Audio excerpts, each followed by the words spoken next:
Guys, meron tayong gagawin na GMS. Ayan. Ang problema naman nito, ayan, nahugong. Ayan, power on natin. Ayan. Kahit naka-off yung volume. So, patayin natin, baka masunog yung speaker natin. So, ayan yung laman. Tsaka may pansin ko dito, parang may, ito tingin ko baka napatakan din ng tubig to eh, Ayan, Ayan, sunog Ayan. Malamang ayan ang nagiging sani ng pagugong. Hindi ko alam kung anong channel. So tanggalin natin yung yung speaker kung saan dito. Nag-on yung relay.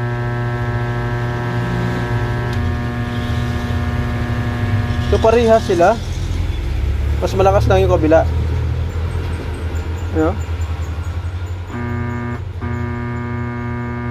Same silang may humming or may tunog na para po muhugong. Ayan. Buntis na rin tong isa. So ito ay papalitan natin muna. Tsaka yung sunog na ceramic capacitor na yun. Okay? So, baklasin natin to.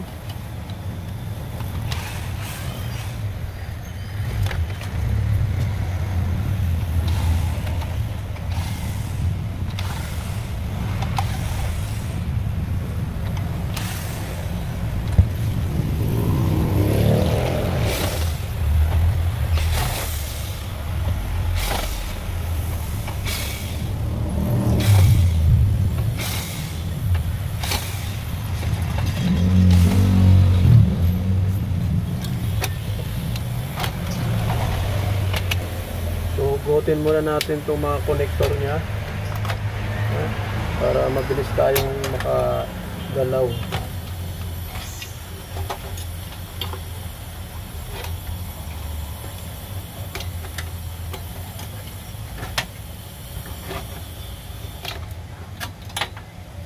Ayan.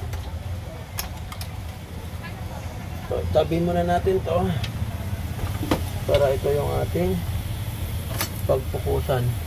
So una, tanggalin muna natin to para mapalitan.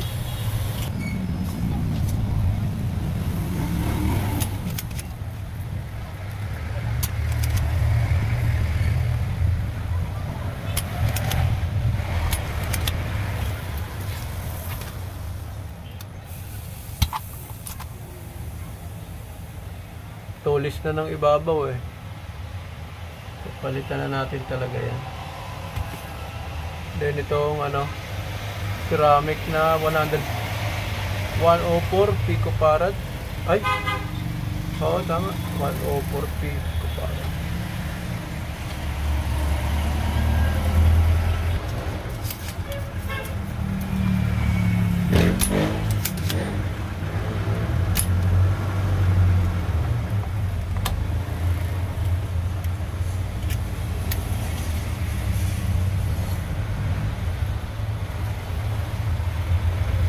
Ubos na.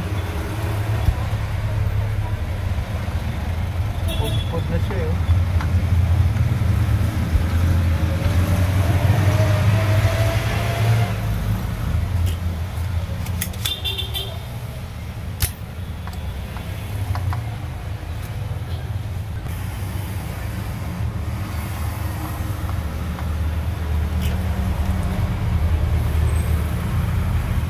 So linisin muna natin itong dinaanan ng carbonize nung pagkasunog.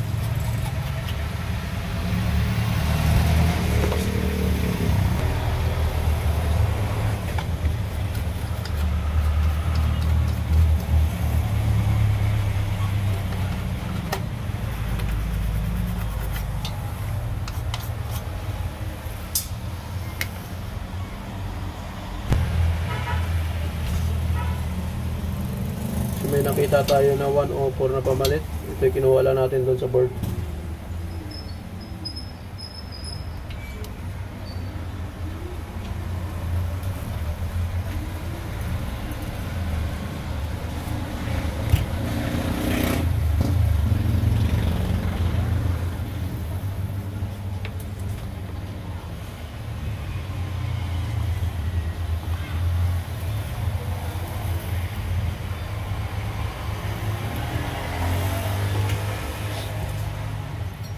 issue talaga ngayon ng mga bagong amplifier yung corrosion na nagbe-build up dito sa kanilang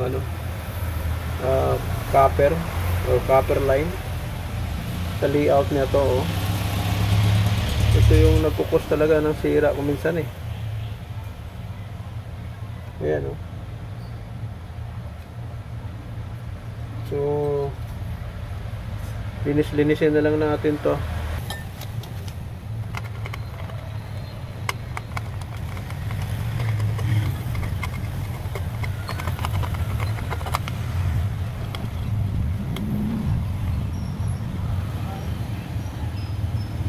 Nagbe-build up talaga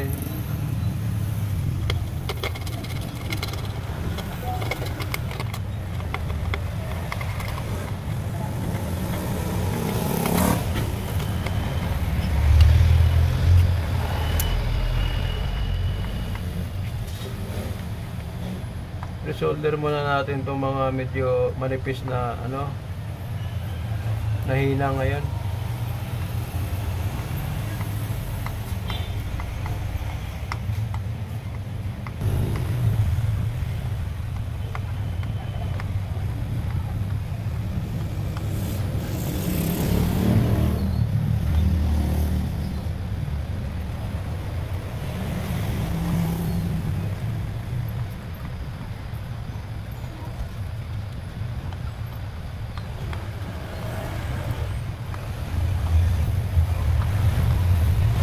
Linisin ulit natin.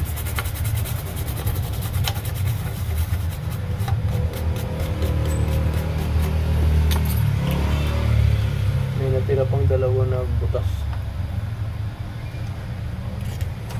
Patuyuin na lang natin to at habang nagpapatuyo palitan natin to.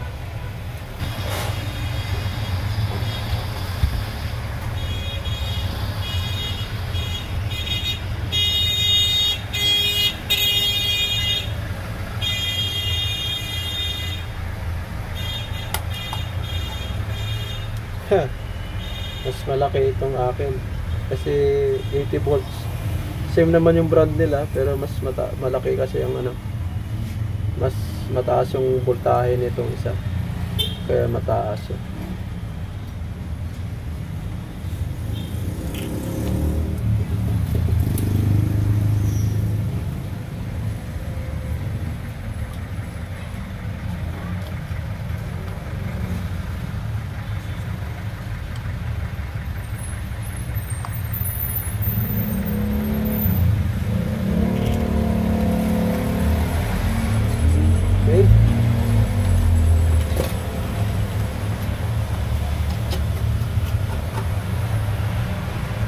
walisan muna natin itong body nya. Okay, yan, nalinis na natin. So balik natin sa kanyang chassis itong ating amplifier at nasubok na natin.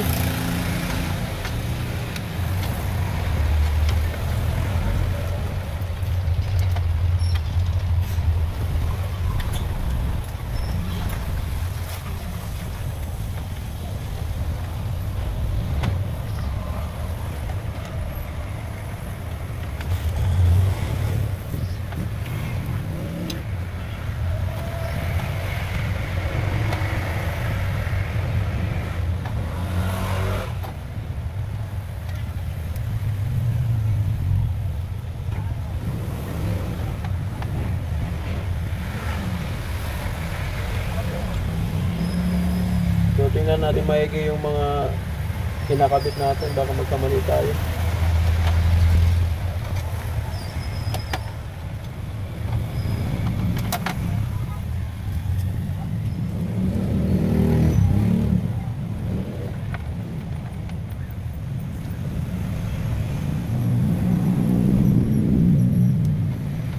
Okay, yan lang muna ang screw ang lagay natin. Lalagay muna tayo ng speaker.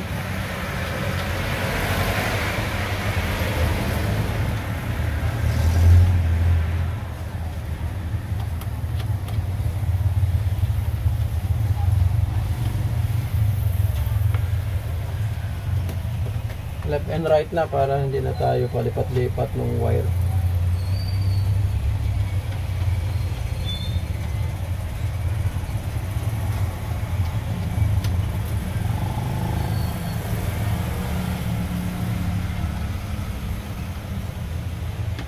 Okay. Try natin nga i-plug in. Bulb muna tayo.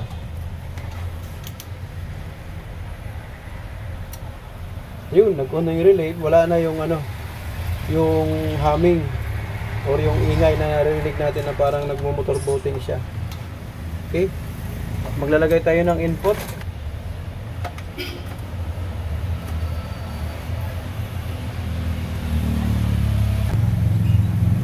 Try natin mag sound check.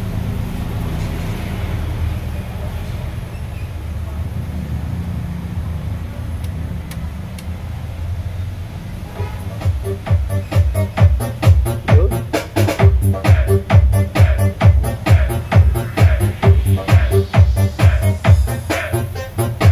DJ Records. Idol na. History pa.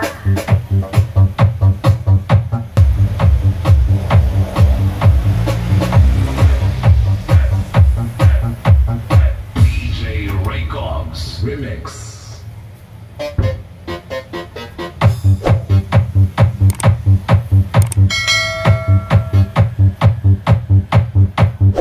Hindi na halos gumagana yung ano, yung mga controls nito. Okay, so ipapaalam muna natin to sa may-ari para makapag-desisyon siya kung papalitan natin ng control. Manipis na yung ano niya eh. Wala na. So loudness na lang po yung nagdadala ng high niya, no?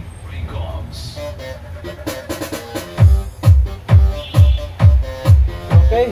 So yung ating pinalitan doon sa nag-humming or nag-motor boating ay yung ano, capacitor, tsaka nasunog na 104 na ceramic capacitor.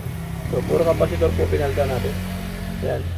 63 volts po ito yung original na 10,000 microfarad. Yung kinabit natin ay 80 volts 10,000 microfarad.